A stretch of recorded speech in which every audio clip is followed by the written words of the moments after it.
Hey everybody, Beth Helvey, Michael Saunders and Company. I hope you are doing well. I am standing here on the 7th floor of L'Elegance in my condo that is listed here, and I want to talk to you about something that's come up several times in the last few weeks. We've got a lot of buyers in town now because it is season, and one of the things they always ask me is, what did the seller pay for their house, their condo, their townhome, whatever we're looking at. And I understand that part of the process is gathering information, but sometimes what the sellers do is they'll say, for example, the house is being offered at $300,000. Seller bought it with the market 10 years ago. Maybe it's a short sale and maybe it was a foreclosure for, let's say, under two. And the sellers will always say, well, the seller can probably move on the price, and seller can actually lower the price because they're going to make so much money. And let's talk about that a little bit. So seller bought the house 10, 15, 20 years ago, got it for a song, which a lot of people did, especially right after the crash. That doesn't mean that the market value of the house is lower. So we don't know why the seller is selling. We don't know what they're going to do with that money. We don't know anything. Hi, Terry.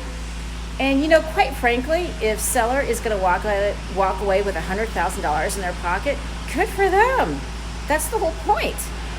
Real estate is most people's biggest investment, and if they did it and they're walking away with a big chunk of money, that's fantastic. Hey, Pete, that's the whole point of this. Hi, Dean. That's why we do this. Hi, C. We do this so that we can make money. Now, granted, maybe that makes them a little bit more negotiable.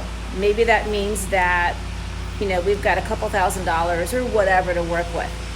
What it doesn't mean is that because they paid, and I'm just playing with numbers here, because they paid $200,000 and they're offering it at $3,000, that market value is suddenly lower.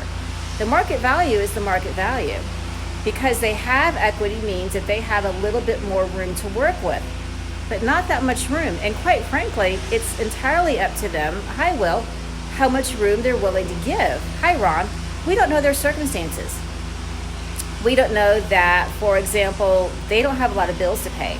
We don't know that they're going bankrupt. We don't know that they're moving across the country or out of the country. We don't know that maybe they've got a parent or a child to support and they need this money. We don't know that. Okay, and just because, or maybe somebody doesn't owe anything on their house at all, hi Brandy, that doesn't mean that they suddenly have all this money to play with and the buyer gets to use it. What this means is that they made a good investment and they should profit from it. That's the whole point of this. So I just wanted to mention that. Granted, gathering information like that is important. Hi Tim. And getting the seller's motivation is important, because sometimes what is important to the seller isn't always money. Sometimes it's the closing date. Sometimes it's the contract. Hey, Brian, sometimes it's the circumstances of the contract. Sometimes they don't want cash. Sometimes they want a particular type of loan. Maybe they want to close in 4 months. Maybe they want a lease back. We don't know. So diving into their circumstances and their motivations is more important than figuring out what the difference is between what they owe or what they paid for the house and what they're asking for the house. It's all part of the gathering information process. Hey, Sandra. So just keep that in mind. Anything you ask me, if I can find the information out, I will. And of course, that is information that is good to know. But like I said, don't take that as an automatic indication that they've got all kinds of money. And I even had someone tell me like 2 or 3 weeks ago, say, well, they don't really need all of that. Well, we don't know that. And it doesn't matter whether they need it or not. It's their house. And if they want to sell it for top dollar, no, I'm on Lido, Sandra. I'm on Lido at the L'Elegance. So just because they want that money, you know what? They put the work into the house. They stayed with it. Hey, Jeff, they updated it maybe. They paid their taxes. They paid their mortgage. It doesn't mean that it's for the buyer. So just want to put that out there.